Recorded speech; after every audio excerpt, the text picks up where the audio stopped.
Siapa yang tidak ingin hidupnya bahagia? Saya kira tidak pernah ada. Semua orang ingin hidupnya bahagia.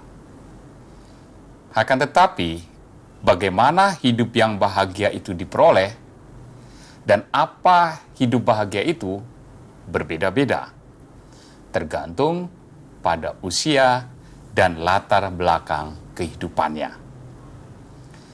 Seorang anak laki-laki berusia 8 tahun, ia akan merasa bahagia ketika ia mendapat mainan replika Batman, salah seorang pasukan superhero.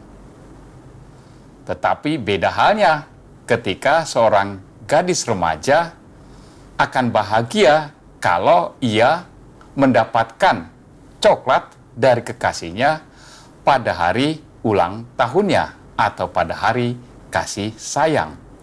Ia tentunya akan kurang bahagia kalau mendapat replika Batman yang superhero itu. Demikian juga seorang bapak, ia akan berbahagia kalau ia boleh memberikan rumah yang baik, tempat yang layak, tempat tinggal yang indah bagi istri dan anak-anaknya.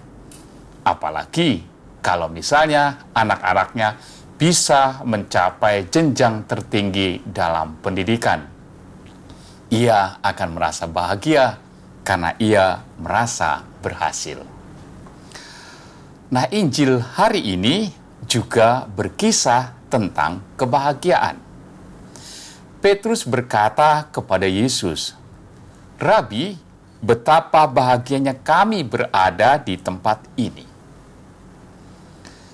Kebahagiaan Petrus bukan karena ia mendapat kekuasaan dari Tuhan. Bukan pula karena ia akan segera kembali kepada keluarganya yang mungkin sudah lama dijumpainya. Kebahagiaan Petrus terjadi karena ia berada dalam suasana rohani, yakni menyaksikan dengan matanya dan mengalami sendiri kemuliaan Yesus.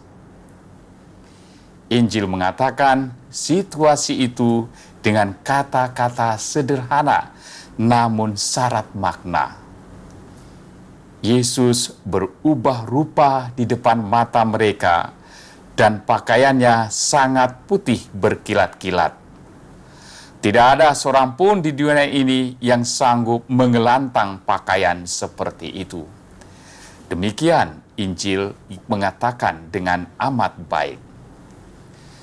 Kata-kata sederhana ini mau mengatakan bahwa suasana ilahi itu berbeda dengan keadaan manusia.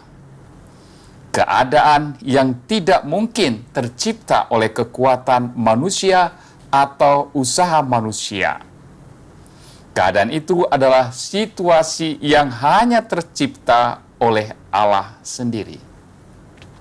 Inilah suatu gambaran yang diberikan kepada kita, suatu suasana surgawi, suasana yang menjadi tujuan kita orang beriman, suasana yang akan diberikan oleh Allah sendiri bagi mereka yang setia untuk mendengarkan apa yang dikatakan Yesus.